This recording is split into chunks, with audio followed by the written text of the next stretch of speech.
The next moment, the host rushed out in a panic and told everyone to get up and run for their lives. But the audience didn't move at all. They thought it was just part of the show, something the director had arranged. Not only were they not scared, they even burst out laughing. They had no idea what kind of price they were about to pay. Meanwhile, the actors backstage were already running for their lives, but the audience in the hall was still completely confused. Seeing this, the host couldn't hold it together anymore. He jumped off the stage and bolted toward the exit. Like they say, you really can't save people who refuse to listen. Then the next second, another monster jumped down. Only then did the audience finally realize how serious this was. Fear spread through the crowd, and when they saw the monster about to rush off the stage, everyone panicked. They lost control and started running toward the exit. And all of this started in the mysterious Kunlun Mountains of China. An archaeological team had unearthed a giant skull deep inside the Kunlun Mountains. As the excavation went deeper, more and more ancient relics were revealed. Just as the professor ordered the mine to be sealed off, the ground suddenly began to shake. A young man outside seemed to sense something. When he turned around, a powerful shockwave swept across the entire mining area. When the dust finally settled, a massive bottomless sinkhole was revealed deep inside the cave. Bureau 749, an agency specializing in paranormal events, rushed to the scene. They quickly formed a suicide squad and headed deep underground to investigate. Before long, the group arrived at the sinkhole. Looking down, they couldn't see the bottom, and above them, 3 huge Buddha statues stood solemnly, watching over the abyss. 我们面对的是一个未知的文明，这个发现将会改变我们的历史。 The group immediately lowered their ropes and climbed down, but soon they discovered an even deeper chasm. Inside, scattered remains of massive creatures were everywhere. They looked like the bones of ancient beasts of unbelievable size. The expedition team had never seen anything this mysterious and spectacular. After all, in traditional Chinese culture, Kunlun is known as the ancestor of all mountains and the source of the dragon veins. Ancient texts like the Classic of Mountains and Seas and Huainanzi record Kunlun as the home of immortals, filled with strange beasts and countless treasures. When the group came out of the cave, a vast, snow-covered world appeared before them. Professor Yang pointed to a snow-capped mountain in the distance and spoke to Hawk. 这片雪山，传说中是通往古代魔国的大门。据说那里面埋藏着魔国的秘密。我感觉我来过这。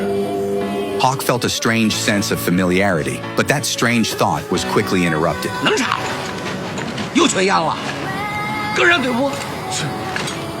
李长，副连长，杨教授，点兵情况汇报了。 As they got closer, they realized it was a giant biological footprint. While everyone was still wondering what could have made it, a roar came from nearby. Then a gigantic monster slowly appeared. It looked a little like Godzilla, but strangely, the monster did not attack them. It simply turned and walked away. Professor Yang suspected it was connected to the skeletons they had found earlier. After reporting the discovery to their superiors, they decided to follow the footprints. But during the march, a swarm of red bats suddenly appeared in the distance. The team members pointed at them excitedly, but only Professor Yang noticed something was wrong. One soldier had a smug smile on his face, completely unaware that danger was already coming.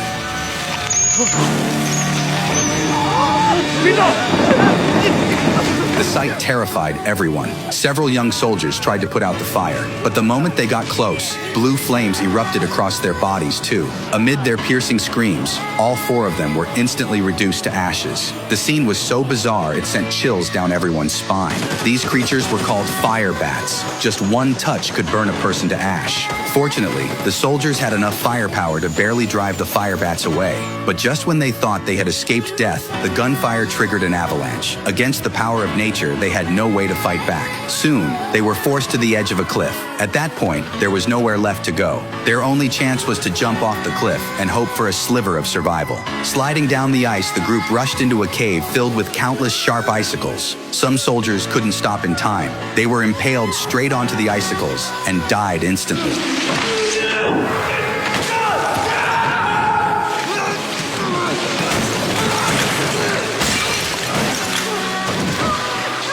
Hawk and Shirley were lucky enough to avoid the spikes, but they ended up hanging from a rope on the edge of the cliff. As they swung in midair, the rope finally gave out and snapped completely.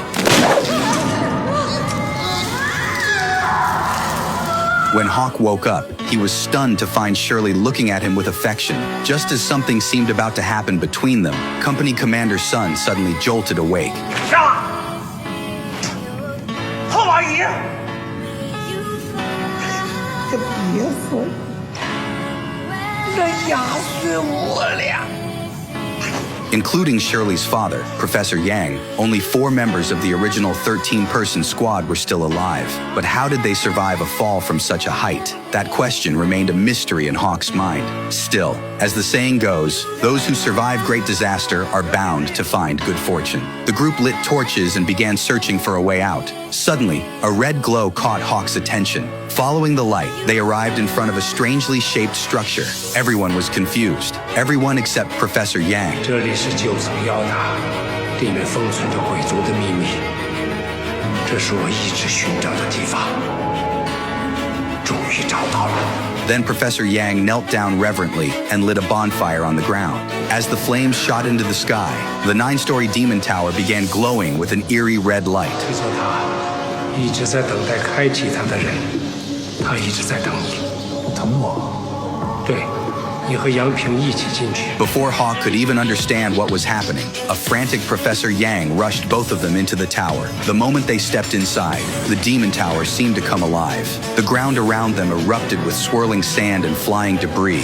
The tower itself began to crumble, revealing a massive blue horn sealed inside. Suddenly, a blinding beam of light shot into the sky. The 9-story demon tower had been fully activated.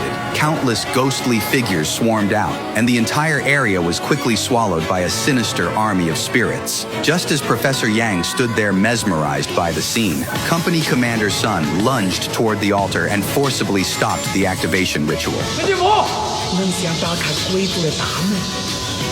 疯了吗？想都别想！ From their conversation, it was clear Company Commander's son seemed to have foreseen this crisis. Facing the swarm of fire bats, he chose to fight them alone.